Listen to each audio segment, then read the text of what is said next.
This is Scientific American's 60-Second Science. I'm Suzanne Bard.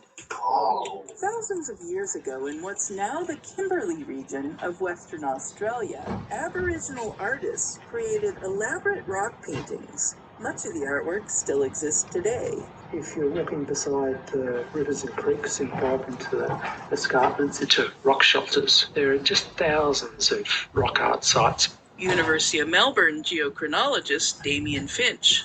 The oldest paintings depict plants and animals, but later works show human figures in ceremonial attire and ornate headdresses. And then around the arms and the elbows and the knees, there's decorations, and sometimes I'll be holding a clutch of boomerangs, and very often they're very finely executed using quite long and elegant-looking brushstrokes. The human-centered paintings represent what's known as the Gwion style. How old the artwork is has remained a mystery, however.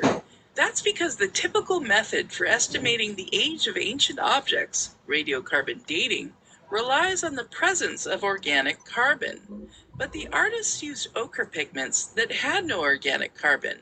There is nothing organic that we can apply carbon dating to. So the only thing that we can do is look for stuff that's either been constructed on top of or underneath the paintings. That's where mud wasps come in.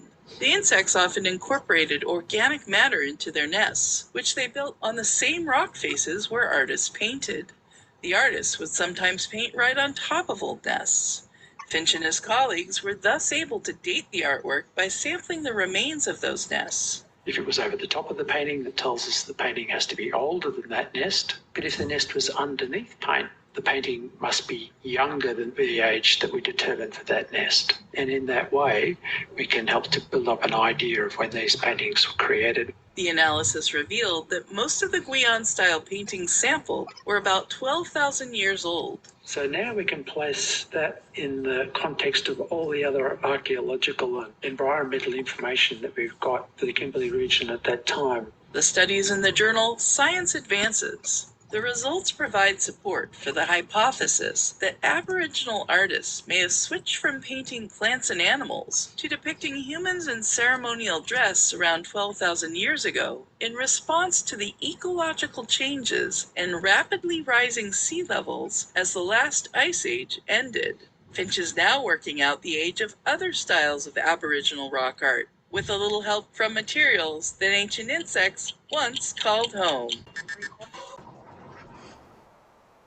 他这边讲说他们的关于查一些关于以前的艺术之类的东西啊，然后他们就想过说，奇怪，他们到底是怎么去印上去的之类的。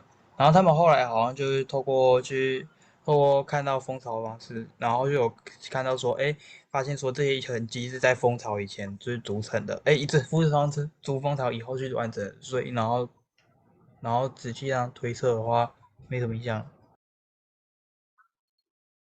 OK， 那我是听到说好像是先看一下，然后看它是什么成分的，然后后来发现是什么成分之后，到好像继续研究之类不知道，然后最后讲到说他们画的东西也有比较不一样，就是可能从动物变成人文主义之类的吧，kind of，对。